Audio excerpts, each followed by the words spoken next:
Ini kan hasilnya tidak pecah karena apinya tidak terlalu besar.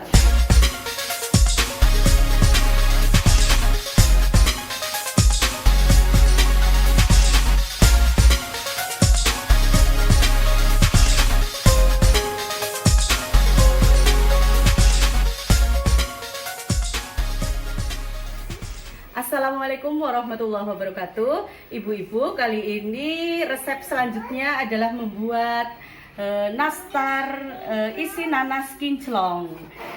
Bahan-bahannya tahu sendiri ya, kue nastar ini adalah khas lebaran.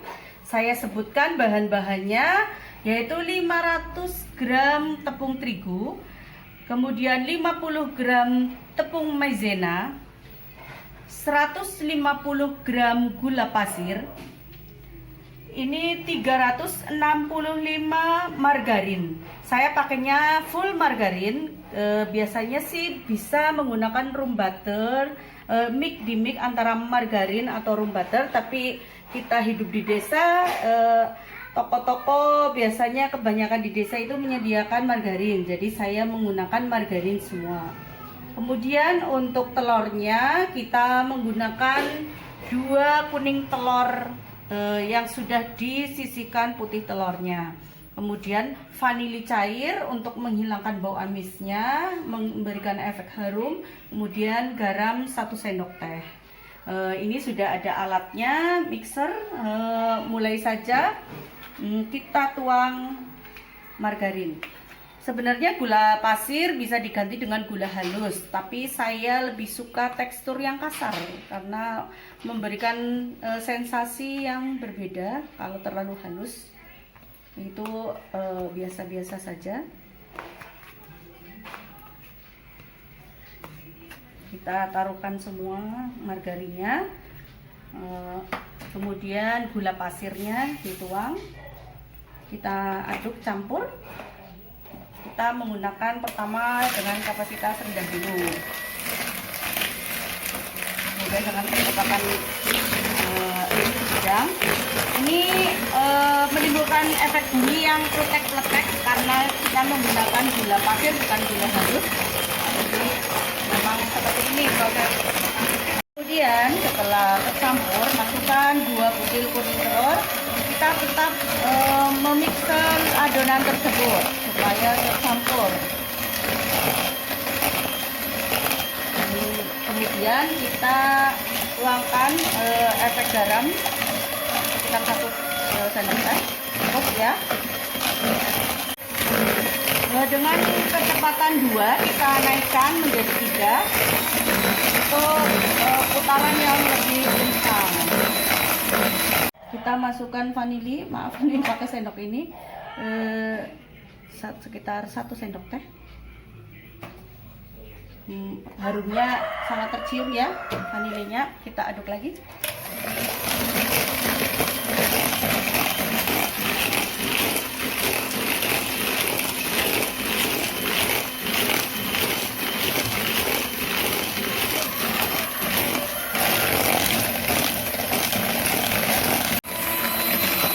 Ibu-ibu, ini margarin sudah agak mengembang.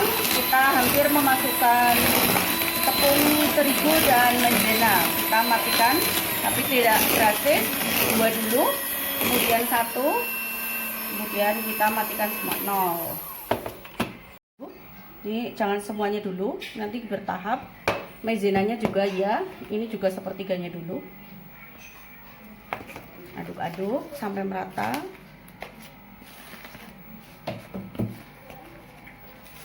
Ini udah tercampur ya, yang pertama, kemudian yang kedua juga campuran. Ini mengapa bertahap? Ini supaya adonannya merata antara maizena juga tepungnya, juga untuk pencampurannya lebih mudah.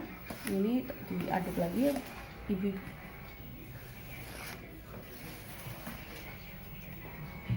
Tercampur ya keduanya. Kita masukkan yang terakhir. Kita menggunakan tangan. Saya sudah cuci tangan ya, ibu-ibu. Ini untuk adonan yang terakhir sampai kalis. Masukkan, ini tepungnya masukkan semuanya. Tadi yang 500 gram, kemudian maizenanya ini dituangkan semua yang 50 gram. Nanti adonan ini akan kalis ya Ibu. Ini kalis ya, ke tangan juga nggak nempel ya Mam, ya Bu. Kelalen Mam.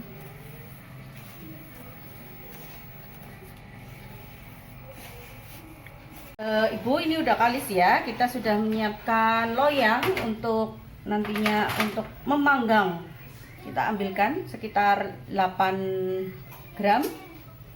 Kemudian kita taruh selai yang sudah kita masak. Ini tadi resep yang video pertama ya. Kalau ingin tahu resep cara pembuatan nastarnya, tadi sudah bisa disaksikan di video sebelumnya. Itu bagus sekali ya ini untuk adonan selainya. Ini sangat-sangat tanak, matang sehingga bisa bertahan lama. Kalau ini dalam keadaan tanak, kalau nanti di oven itu lumernya itu sangat-sangat terasa. Ini bawahnya udah diolesin margarin ya, ini bawahnya supaya tidak lengket. Kita oven, ini sudah selesai sekitar menjadi 100 nastar ini. Kan adonan nastar yang sudah kita bentuk ini untuk kita panggang selama 20 menit. Nanti selama 20 menit kasih olesan supaya kinclong. Kita tutup, tunggu sampai 20 menit. Ini untuk bahan olesan dari roti nastar supaya kinclong. Ini 2 kuning telur, ini tadi yang 1 hancur, tapi nanti juga mau dihancurkan.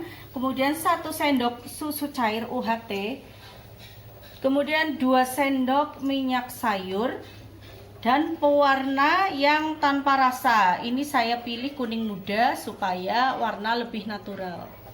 Saya tutup mereknya ya. Ini nanti kita campur semuanya. Minyak 2 sendok ya kita campur. Kemudian susu cairnya juga.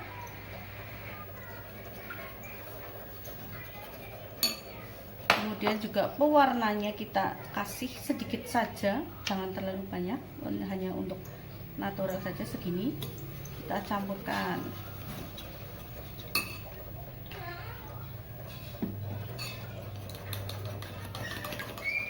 Seperti ini nanti untuk olesannya. Dan masuk dalam oven selama 20 menit. Kita bisa keluarkan untuk kita kasihkan olesan. Tadi olesannya sudah disimak ya ibu-ibu, tadi adonan olesannya. Ini kan hasilnya tidak pecah karena apinya tidak terlalu besar ya. Ini tinggal dioles, olesnya halus saja sampai kinclong.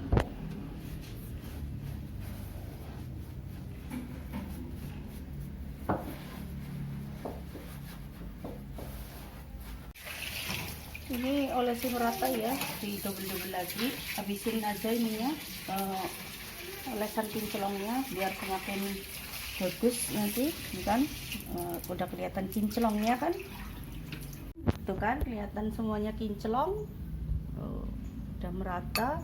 Kemudian kita masukkan lagi, ini tadi yang di bawah kita pindah ke yang atas karena ini pakai ovennya bukan listrik ya, jadi kita bisa memprediksi. Jadi ini taruh di atas. Bismillahirrahmanirrahim. Kemudian taruh yang adonan kedua, ini sudah kinclong semua ya, sudah merata tadi adonan kinclongnya. Masukkan. Nah ini udah dimasukkan semua, kita tutup, tunggu 20 menit lagi supaya nastar yang kita buat ini tanak dan mengering sempurna. Kita tunggu ya. Ibu, ini nampaknya sudah matang ya. Untuk nastarnya kita angkat saja. Ini dia. Ini bawahnya sudah matang.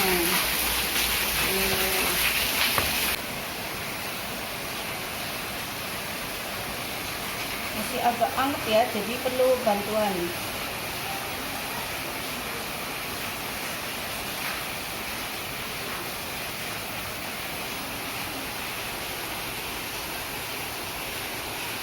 kilo 3 on. Itu untuk hasil yang dihasilkan dari adonan tadi, resep tadi. Jadi ya, untuk ibu-ibu yang ada di rumah, untuk semoga resep ini bermanfaat untuk ibu-ibu lakukan di rumah, mungkin untuk 9 keluarga atau menjadi usaha ibu-ibu di rumah. Itu tadi bahan-bahannya saya sengaja menyembunyikan mereknya. Jadi semisal ibu-ibu memakai produk apapun, itu harga bisa menyesuaikan ya ibu-ibu. Kira-kira keuntungan apa yang ibu dapatkan dari jual beli kue kering. Ini tadi dari yang tercatat itu 1 kilo 3 on semuanya tadi setelah ditimbang. Begitu ya ibu-ibu. Semoga resep saya tadi dari pembuatan nastar kinclong ini dapat bermanfaat, dapat ibu praktekkan di rumah, tetap berkreasi di rumah. Semoga bermanfaat. Terima kasih.